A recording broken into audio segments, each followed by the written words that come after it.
Gen Z Bangladesh YouTube চ্যানেলে আপনাদের আমন্ত্রণ।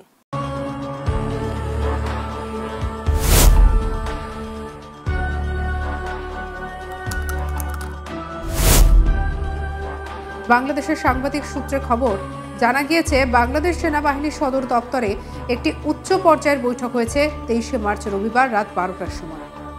বাংলাদেশ সেনাবাহিনীর সদর দপ্তরের কমেন্ট সেন্টারে এই বৈঠকটি অনুষ্ঠিত হয়।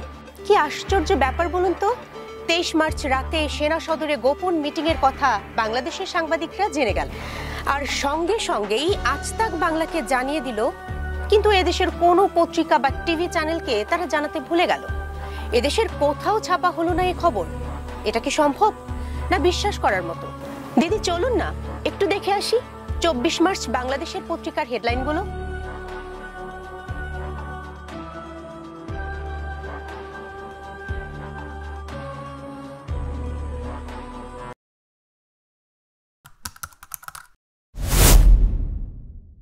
আর এই মিটিং এর পর জেনারেল ওয়াকারুজ্জামান বাংলাদেশের রাষ্ট্রপতির সঙ্গে দেখাও করেন। সেই মিটিং চলে প্রায় 45 মিনিট, আর তারপরই দেখা যায় সভার ডিভিশন যেটা চট্টগ্রামের দিকে থাকে তার ঢাকার দিকে রাত 2টোর সময় প্রস্থান করে। দিদি, গুজব ছড়ানোতে কোনো অস্কার পুরস্কার থাকলে আপনি সেটি জিতে নিতেন নিশ্চিত। যেভাবে ঘন্টা মিনিট ধরে ধরে মিথ্যা মিটিং এর গল্প ছড়ালেন, এর কোনো তুলনাই হয় না। তবে ঘটনা কি দিদি, অতি কথনের সমস্যা হলো এক সময় না এক সময় মিথ্যা ধরা পড়েই যায়। দিদি, সাভার এলাকাটা কোথায় বলুন তো? চট্টগ্রামের দিকে, তাই না? যিনি আপনাকে এই গাঁজাখড়িটা লিখে দিয়েছেন তাকে বলুন বাংলাদেশের ম্যাপটা একটু মনোযোগ দিয়ে দেখতে। অবশ্য আজ তাক বাংলার উদ্দেশ্য যদি হয় এসব জোকারি করে বাংলার মানুষকে বিনোদন দেয়া, তাহলে অবশ্য ঠিক আছে, চালিয়ে যান দিদি।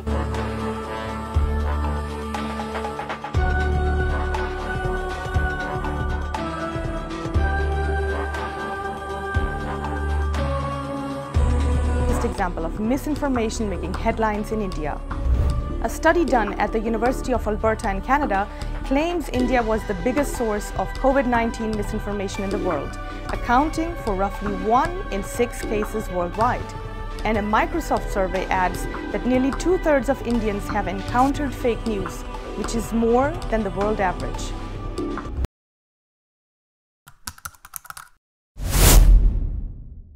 এই মিটিংটার পর আমরা শুনতে পাই এবং আমাদের সূত্রের কাছে 100% খবর যে ওয়াকারুজ্জামান গিয়ে বাংলাদেশের রাষ্ট্রপতির সঙ্গে রাত 2:20 সময় দেখা করে। দিদি, এক নিঝুম পাগলের দিন শেষ হতে না হতেই এই নতুন পাগল কোথা থেকে আমদানি করলেন? কে এই আজ তাক বাংলার অতি পছন্দের সামরিক বিশ্লেষক কর্নেল দীপাংশু চৌধুরী?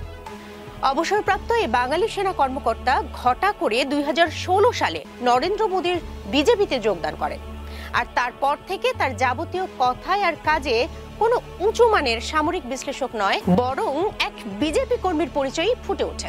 দিদি কি এর মধ্যেই ভুলে গেলেন? আপনাদের নিউজ পোর্টালেই তো ছাপা হয়েছিল এই কর্নেল দীপাংশুর অবৈধ বাড়ি দখলের খবর। দিদি, পরের বার দয়া করে উঁচু মানের আরেকজন সামরিক বিশ্লেষক নিয়ে আসেন স্টুডিওতে। ভারতীয় সেনাবাহিনীর নাম ডুবাবেন দেখছি।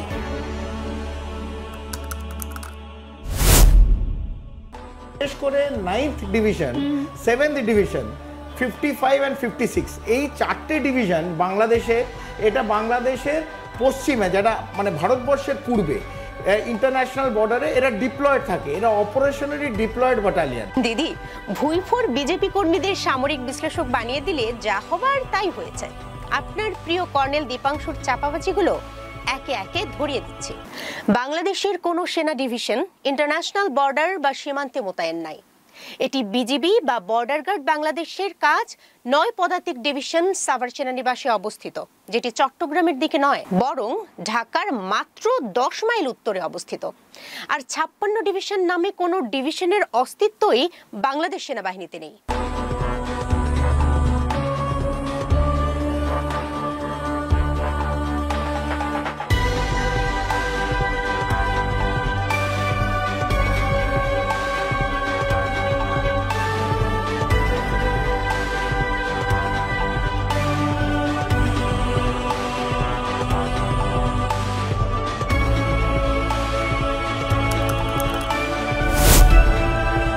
শুধু আর্মি নয়, যে ট্যাঙ্ক, সেনাবাহিনীর যে ট্যাঙ্ক, সেই ট্যাঙ্ক পর্যন্ত বাংলাদেশের রাস্তায় নেমে পড়েছে। আমাদের সূত্র অনুযায়ী খবর, এই সামরিক বাহিনীদের মধ্যে একটা ছোট কাউন্সিল তৈরি, রাত 2:30টার সময় সাভার ইউনিট যেটা চিটাগংয়ে থাকে, চট্টগ্রাম, শুধু আর্মি নয়, যে ট্যাঙ্ক, সেনাবাহিনীর যে ট্যাঙ্ক, সেই ট্যাঙ্ক পর্যন্ত বাংলাদেশের রাস্তায় নেমে পড়েছে।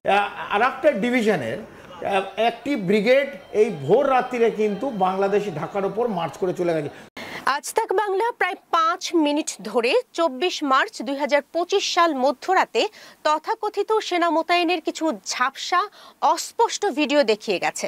এটি আসলে জুলাই আগস্ট 2024 গণ অভ্যুত্থান ও তার পরবর্তী বিভিন্ন সময়ে দেশের বিভিন্ন অঞ্চলে সেনা মোতায়েনের কিছু খণ্ডচিত্র এডিট করে দেখানো। চলুন আসল কয়েকটি চিত্র দেখে নেই।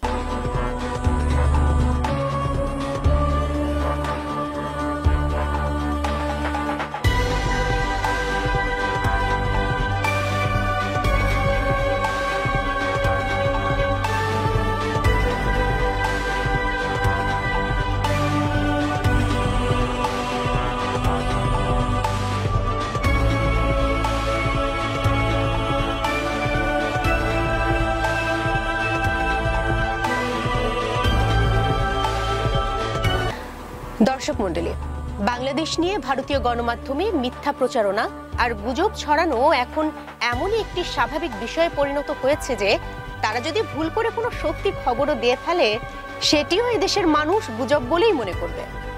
পরিশেষে আপনাদের একটাই অনুরোধ, এদেশের গণমাধ্যম এখন মুক্ত আর স্বাধীন।